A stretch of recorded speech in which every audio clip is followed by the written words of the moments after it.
Is it finally time for an all-women's wrestling show in WWE? After all, they did an All Cruiserweight show, and look how that turned out. Oh, shit! It's Pro Wrestling Bits! It took 70 years and a Mickie James trash bag, but here we are, at the forefront of yet another women's revolution in WWE. James banging the drum during a bizarre controversy has led many within the wrestling industry to not only advocate for women in WWE, but even demanding an all-women's wrestling show. Mick Foley did just that with a tweet calling upon Vince McMahon himself to launch an all-women's show before AEW beats him to the punch. Quote, "Dear Vince, an all-women's brand needs to happen in WWE, unless you want AEW to beat you to the punch. Sincerely, Mick." Optimism is a hell of a drug, but I'm here to tell you that an all-women's show would be a terrible idea in this generation of WWE. Not because I'm opposed to seeing an all-women's wrestling show, I'm just opposed to WWE doing it, but more on that later. After WWE was extremely late to the party when it came to women's wrestling, the promotion is more or less done right by women's wrestling since 2015. But after last month's Trashbag controversy, where WWE unceremoniously fired Mickie James only to place her gear in a hefty bag, whispers of ageism and even sexism within the company have grown louder. Mickie James has more than whispered about ageism in WWE for quite some time now.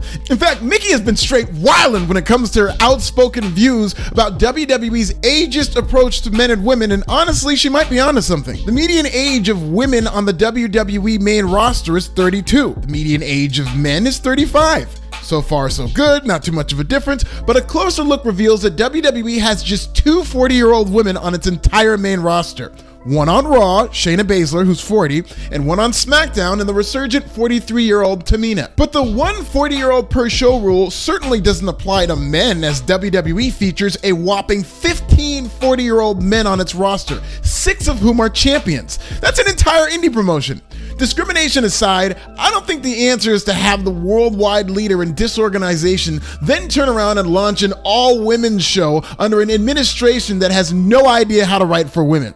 Seriously, they've had 3 role model gimmicks in a year, and if a woman isn't a self-proclaimed role model or an influencer in WWE, then she has to be a mean girl. Another 2 hours of that on its own show would just be the Real Housewives of Stamford. Besides, since when has WWE ever successfully spun off anything that wasn't Raw or SmackDown? Remember when there was a clamoring for the Cruiserweights to have their own show? Then WWE premiered 205 Live, and that show is essentially named after the amount of people who still watch it. And that's not just limited to the Cruiserweights. WWE has a long history of failed spin-offs. They're like the pro wrestling version of the Seinfeld curse. WWE brought back ECW when the demand was strong, ECW DVDs and pay-per-views were selling, and it was even able to strike up a TV deal with the Sci-Fi Network, but that thing went belly up too.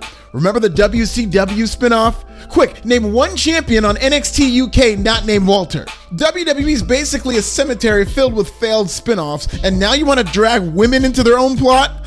Okay, tell me how that works out. In fact, I'll tell you, it won't. The WBF didn't work, the XFL didn't work, ICO Pro didn't work, the XFL didn't work again, the 24/7 division is a complete joke that's gone MIA, but sure, I feel totally comfortable with WWE mortgaging its entire women's division for a virtue signaling women's show that just wouldn't work.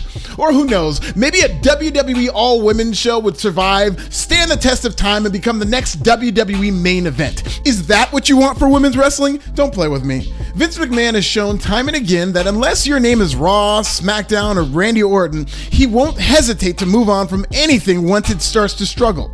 And if a WWE women's wrestling show fails, WWE's women's division and its female superstars could be set back years under the flawed perception that they quote-unquote couldn't draw when they were given the chance, when really their failure was, in part, due to circumstances out of their control, and a company that hasn't had a successful spin-off since the reboot of NXT 7 years ago. What's your favorite failed WWE spin-off? Let me know in the comments.